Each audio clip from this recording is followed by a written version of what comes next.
right, perfect. Well, this week we are headed to Connecticut from South Carolina. Travelers has been in Connecticut for 20 years now, at least.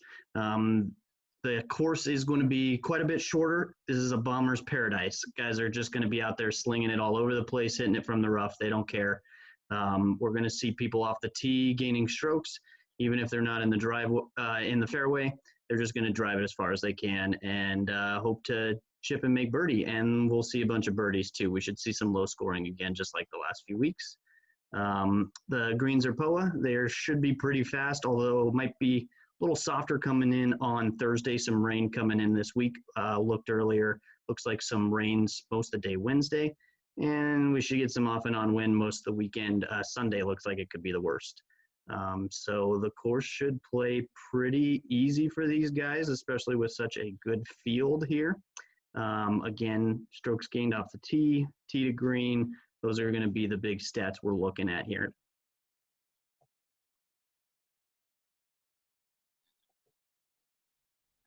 Awesome. One thing I should add, Pete dies the course, and I was really looking into strokes gained short game. I was really liking that strokes gained short gain and that proximity from 150 to 175. I think we done pretty good finding these these proximity yardages and really narrowing down our golfers that way. It's been helping us. Sure. But let's kick it off with some picks. You want to start us off with your 10K and up?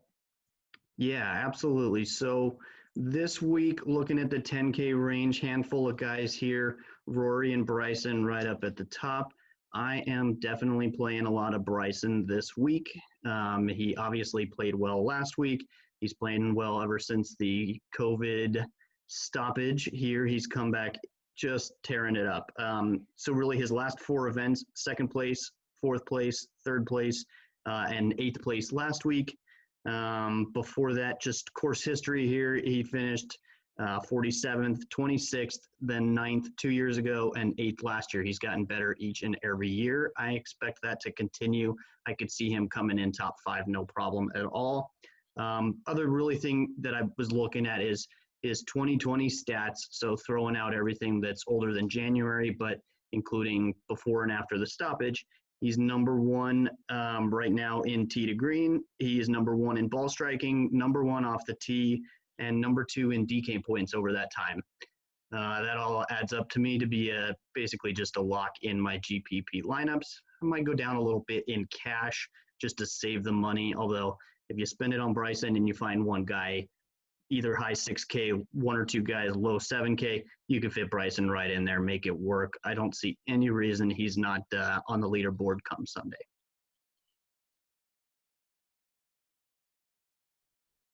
Yeah, Bryson is a really solid pick. I mean, I can't believe some of the drives he's driving this year. It's insane. 340, I think it was at Colonial.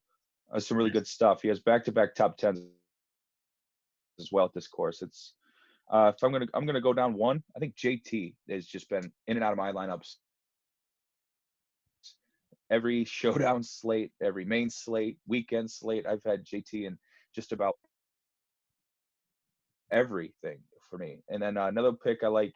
I mean, the thing is this 10K range, you're not gonna find a bad golfer. No. I mean, you could say something good about every single one of these picks. You know, I usually don't tend to play somebody like Webb coming off a big win. You know, I think he, spent his powder, as you would say, last week. But I mean, he sets up well for this course as well. So I think it's hard to find a bad play up top. I think Rory is a little too expensive for some of the inconsistencies, but Rahm could be in for a huge week. He has been playing lights out, and then in your mixed conditions model from Fantasy National, he popped really well on that. I mean, he was basically in the top 15 in every single category. And and Brooks is I'm betting Brooks this week, and he's probably, spoiler alert, probably my one and done. But he turned it up last week, and he had, I think he gained like 4 or 5 strokes on that Sunday that he was led it up. He missed one small putt on 15, and it seemed to bury his momentum. But I could see Brooks being at the top of the leaderboard. His brother Chase is also there this weekend, so I think he's got a little extra motivation to one up the brother too. Yes, absolutely. But let's get some 9K picks going. Kick us off with someone you like in the 9K range. Well, there's a lot to like here, but I think I'm going to go all the way down to the bottom and take some Abraham Answer. I think he's a great place to start off some cash lines. If you want just one 9K and a whole bunch of 8K guys, you could definitely start off with Answer. Had a great week last week, finishing runner-up. And then prior to that, he's got finishes this year, T14, T56, T12. I'll certainly take that for the current form. And then really his course history as well. He has one missed cut, and he also has a top 10 last year here at this course, although he's playing much better now than he was a year ago. So I have a little more confidence going in. And then just looking at, again, the 2020 statistics, just like we did for Bryson, he's number 5 tee to green, number 5 ball striking, number 6 on approach, and he is 7th in DK points scored in 2020. So I definitely I'm going to be putting Answer in a lot of lineups this week.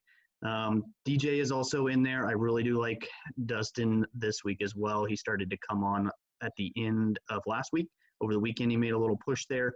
I definitely will have some DJ, but Abraham Answer is where I'm going to start a lot of lines. Yeah, DJ's massive gain strokes putting on Poet. He loves his Poet greens, 6th off the tee. He kind of fits a good mold here to start bomb and gouge in this course. I'm looking into DJ a lot as well for a lot of lineups. I think my favorite pick out of the group is probably Morikawa, your boy. Call in. More cowbell. Second on approach. Yeah, that was some fun. That was his first rounds are so amazing. I'm just going to keep pounding him in first round showdowns. I mean, no matter the tee time.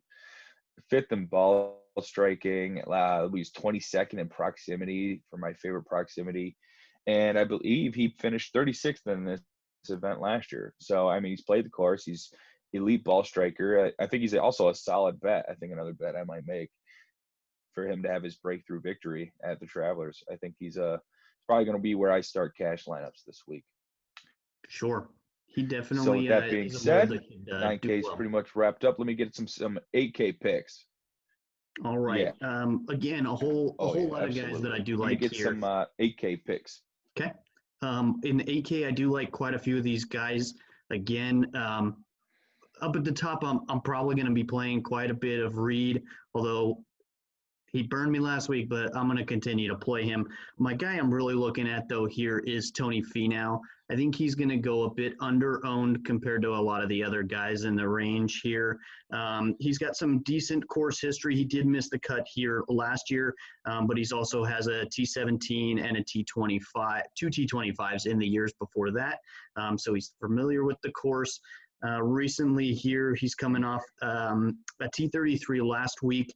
He also has 2 top 10s earlier in 2020 and just 1 missed cut at the Arnold Palmer. I think he definitely is worth his price here at 8,200 this week. The last things I was looking at, just in the last year, he's got 7 top 10s. That interests me a whole lot. Even though he's not winning, he's putting in top 10s, scoring lots of DK points. I like that. 2020 stats, he's 14th tee to green. He's number 4 around the greens. His ball striking is up there, 36, and he's also 12 in DK points scored. I think he'll continue that this week. He certainly can knock it out there far in the fairways and score a lot of birdies.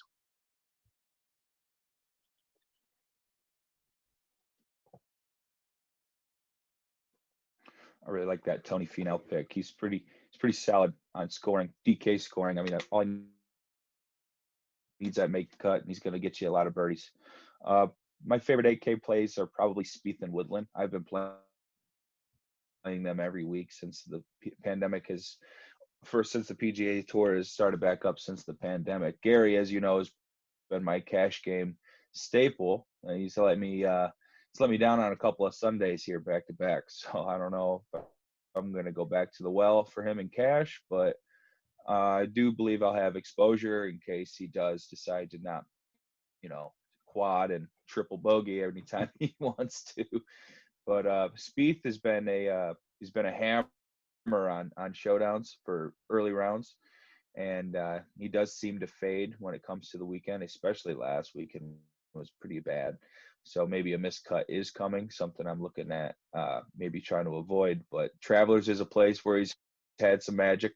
As we know, he chipped in from the bunker against Daniel Berger on 18. I think that was in a playoff, right? I think so.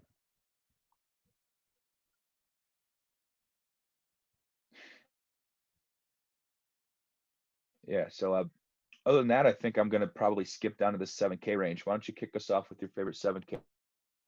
All right. Well, the 7K play. 7K is where a lot of people are going to pack their lines this week. There are a whole lot of guys that pop up in my model, especially near the top. The Neiman Poston, and Hovland and Damon will all be super popular, and I'm okay with playing any of those guys this week. The guy I'm going to go to, I've been playing him for a few weeks now, and I love his course history here. That's Brian Harman. Harman comes in a bit cheaper than the other guys. He's at 7,600, so save a couple bucks. He finished top 10 each of the last 2 years here, T8 last year, T6 the year before. He also has another third place finish back in 2015. Brian Harman excels on POA greens. He will putt the daylights out, and then his around the green game is fantastic too. He isn't the longest driver of the ball, so we're not going to see him off the charts on his strokes gained off the tee, but he's going to make up for it around the greens. And if he can get his ball in the fairway to the green, or even just near the green, he's going to be up and down in one. Lots of birdie chances and lots of easy pars I would see as well. His recent stats here, he is number 3 in putting over the last 100 rounds on POA. So again, probably just about the best of the best here. And in 2020, he just has 1 missed cut in 8 events. So I certainly would be willing to play him in cash down in this range. He did the last 2 weeks lose strokes off the tee. That's something he hasn't done in a really long time. I don't expect him to continue losing those strokes off the tee. Even if he just makes up for at 0 strokes gained, he's going to end up near the top of the leaderboard with what he's going to do on the greens and around the greens this week.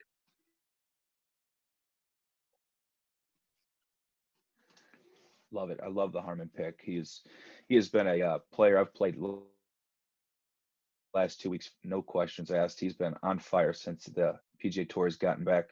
The 2 players you did mention while I was here, and that Hovland and Neiman, I do like both of them this week. I think Hovland was 2nd or 3rd in my model. I couldn't believe it.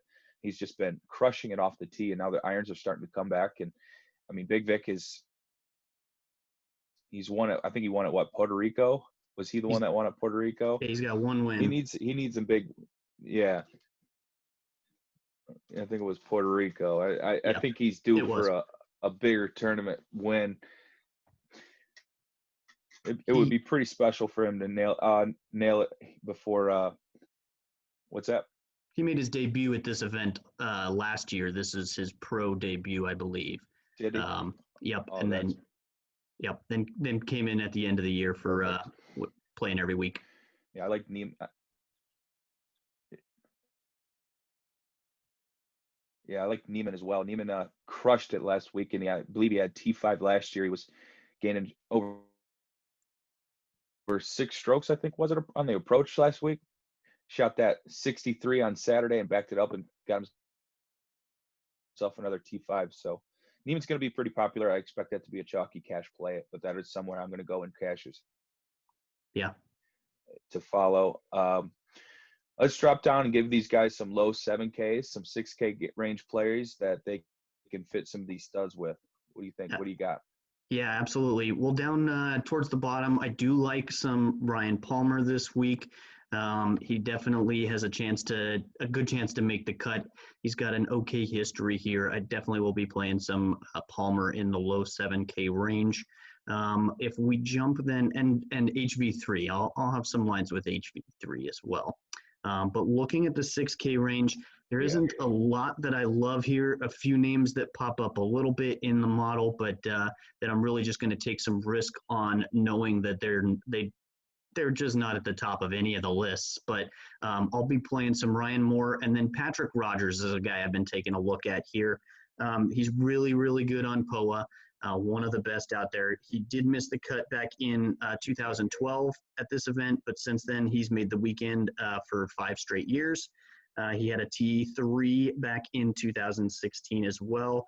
His short game is fantastic.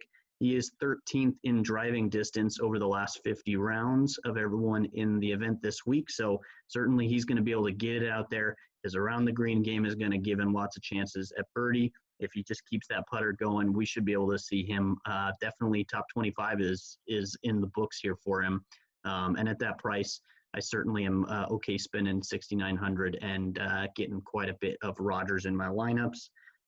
Just one last stat, looking at his last 10 events, he's got 8 of 10 cuts, and he has 5 top 25s, and he's 24th in DK points scored in 2020. So for a guy under 7K, I definitely would be happy if he scored the 24th most points this week. Yeah, you talked me into it. I'm going to get some shares of Patrick Rogers as well. One guy, the biggest name for me down here is probably Doc Redman. He's third in our proximity. He's 8th in par 4s from 400 to 450. And I believe he was 4th in ball striking last year in this event, but he did lose 4 strokes in his short game. So hopefully Doc is feeling his irons, which I know he has in the past 2 weeks. So I think he's 60, what is he, 65? 67 for Doc. 66? Yeah. And 67. And the last guy I like here is Joseph Bramlett, who has been 2 out of the last 2 weeks. He's finished in the top 3 on the Korn Ferry Tour. So he's coming in hot from the Korn Ferry Tour on that qualifier. And Bramlett is a guy, he is spotty this year. I think he does have a top 10 this year. And he's made a couple of cuts, and he's bombed a couple of tournaments. So it's total GPP dart for me, Joseph Bramlett. He's a big-time driver. So we'll see what he can do off the tee, and hopefully some of them top 3 finishes on the Korn Ferry Tour or something we can see to come. Yeah. So I like it. anything you'd like to add in that 6K range? Not a lot. Another guy way down at the bottom that I've been looking at just a little bit here, Cameron Tringale is very interesting. Certainly, he is a guy that makes lots of cuts but doesn't always finish near the top. He has not played since the stoppage, so that's certainly a concern of mine. Guys like him and Paul Casey, I'll probably have some lines, but I'll be cautious. Probably won't play them in cash. I don't really need to get too invested in guys who haven't seen the course yet. I would much rather play Bramlett, like you discussed, that's been playing a lot and been playing good golf lately. But certainly Tringale interests me quite a bit. And then the last guy that I was looking at down here, let me get to him, is I skipped him. I will be playing some Cameron Percy. Here he is at 6,200. Very, very cheap. He has not played since the stoppage either, but certainly a guy who pops up in the modeling as somebody to take a look at and maybe throw a couple darts at him. Yeah, I think Cameron just came in off a qualifier, so I think he did play Monday to get in this field. Well, I think that's going to pretty much wrap it up now. If you want to kick us off with your best one and done / winner of the week, and we'll go toe to toe this week on our picks. Sure. Well, I think we're both picking right at the top of the range here, which is probably not super uncommon, but I'm going to take Bryson DeChambeau. I think everything's pointing towards him getting a win here soon. It's tough to argue with the off the tee. I saw today that during his practice round, he took 4 tries at the 420-yard par 4, and he hit 1 over the green. You have to drive about 320 in the air in order to get to the front over the water, and he drove in the air over 320, rolled it up through the green area there. So he could do it. He said he's not going to do it in the event, but if there's a guy out there that is down a stroke or 2 on Sunday that has an extra club, he calls it the Kraken, and he absolutely is impressive when he's driving the ball right now. So yeah, I'm gonna be stuck watching the TV, hoping that he pulls that Kraken out and scores quite a bit for us. I love that. On the Kraken. Bryson is so much fun this year. I can't believe the things he's doing with his driver. Sails it on that. Jesus. I'm gonna go with I'm going Brooks. I alluded to it earlier. Brooks has been a gut feel since the end of last week. He's been storming back, and I think a lot of his chip on the shoulder kind of mentality is going to come to light when he's trying to crush people on Sundays. And I love Brooks on Sundays when he can't miss with that putter. So it was good to see his putter come back, and now the irons in the short game are starting to come with it. So that'll do it for us in this week's PGA DFS preview.